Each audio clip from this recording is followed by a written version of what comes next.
Graham. Congratulations on the win. Kind of a bittersweet day, I guess, for you, though. I mean, good performance. Mason Mount particularly with that goal. But then you lose Reece James. If I may start with Reece James and just ask if there's any update, if you're any clearer what's happened at all. No, not really. Too soon. But obviously the same area, so we're concerned. And we'll have to see over the next 24, 48 hours. It seemed very innocuous what actually happened. We saw him, he just cut the ball in, but then he seemed to signal that something was wrong, like a tweak or something like that. I mean, is there any particular moment that you've noticed where it's happened, or any particular fear that he may have recurred? An injury? No, at the moment it's a bit too soon, but I think there was that action that you mentioned. It's a sort of a chop, and he felt something there. So we'll just have to see how the extent of it and keep our fingers crossed at the moment. Have you spoken to him at all since he's come off? I guess you've probably been busy, but just at one point he seemed to have his head in his hands, and it seemed like the despair was. Yeah, he's disappointed. Of course he is. Yeah, he's but again, we're just. Well, at the moment we're in a stage where we're just hoping that it isn't as bad, and we keep our fingers crossed. Darren, can you just talk about how he's been? Because obviously it was a big blow for him to miss the World Cup, and he spoke to us pre-World Cup about how he was there. How has he been, and how big a setback is this for him? Yeah, I mean he's been really disappointed to miss the World Cup. Of course, it was a huge blow for him. He wanted to give himself every chance to be in the squad, and you can see today with his quality what he brings to the team. So he's just had to deal with the injury and try and get back fit, and I think he's done that well. And we're taking steps, and the plan was for him not to play 90 tonight. It was to play 60, 65 minutes, which was a build-up from what he did previously. So now he's disappointed, of course, at the moment. And like I said, we just want to hope that it's not as bad as it was, and then he can get on a speedier recovery.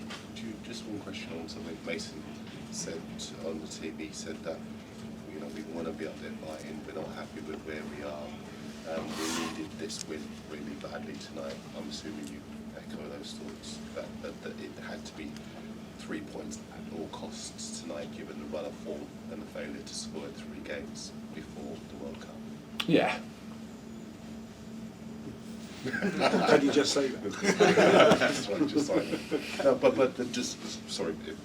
Just can you talk about? Do you share those views? Can you elaborate on that? Well, you have to always look at, I think, in 2 ways. We haven't been perfect ourselves, and we can't say that we've been playing well.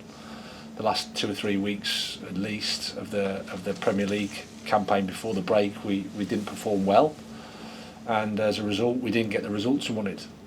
And so, you understand all the criticism that comes your way, and you understand the pressure, and you understand the expectation, and all that sort of stuff. Of course, you can make a different conversation as well in terms of the challenges we've had and the injury problems we've had and the World Cup coming at a time, etc. But they're just reasons, and we have to just balance the both and try to get a bit of perspective. You have to remember what this club's been through over a short period of time in terms of transition. It's been, I would say, very, very significant. And then you have to deal with that and try to stabilise and try to improve the team, and that's where we're at. Just on that, the club has a lot of faith in you. The ownership will be very clear about the fact that they're willing to back you, regardless of what happens this season. Sometimes fans cannot maybe understand what the club are trying to do, what you're trying to do. Would you hope that they can understand the path that the club are trying to take and the vision that they have? Well, of course I hope they do, but I can also understand when we're not playing well and things don't look as good as they would like, that of course everybody gets frustrated. I understand that. And I'm not naive. There'll be people that go, he's not good, or he's not this, or he's not that. That's happened throughout my career. I'll go out to Ostersund and you go on a website in the first 18 months and Potter was rubbish. So that's normal. And there'll be people in this room that will think the same. But I could probably give you a lot of evidence to suggest the otherwise.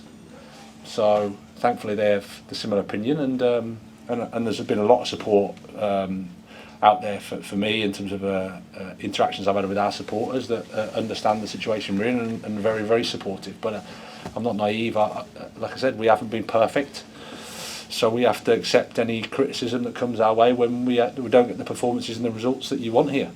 Adam. Hi, Graham. Hi.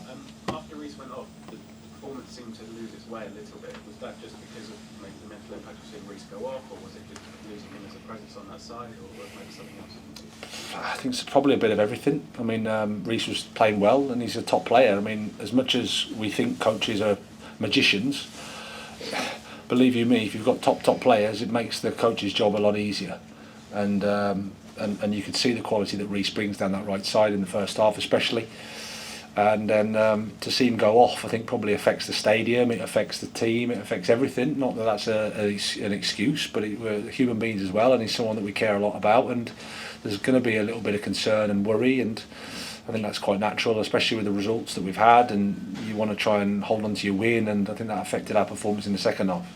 Tom.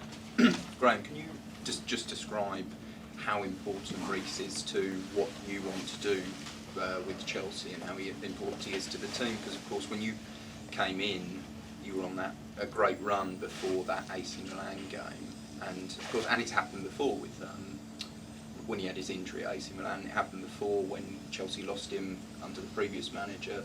Form suffered a little bit. Well, I think Reece is a world-class player. You see it from the outside, and it's not until you work with him you realise how good he is. He's an incredible player. So he would fit into any team in the world. He could play in any team in the world.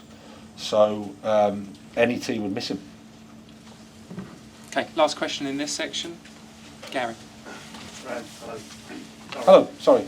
Sorry, January just a few days away now. I'm sure you'll be in the market for some players. Badiashile seems to be the closest Monaco young central defender. Any thoughts on him?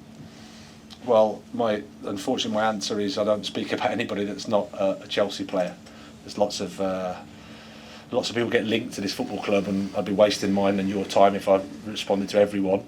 I always say that the club's responsibility is to try to improve the team in every window. That's every club.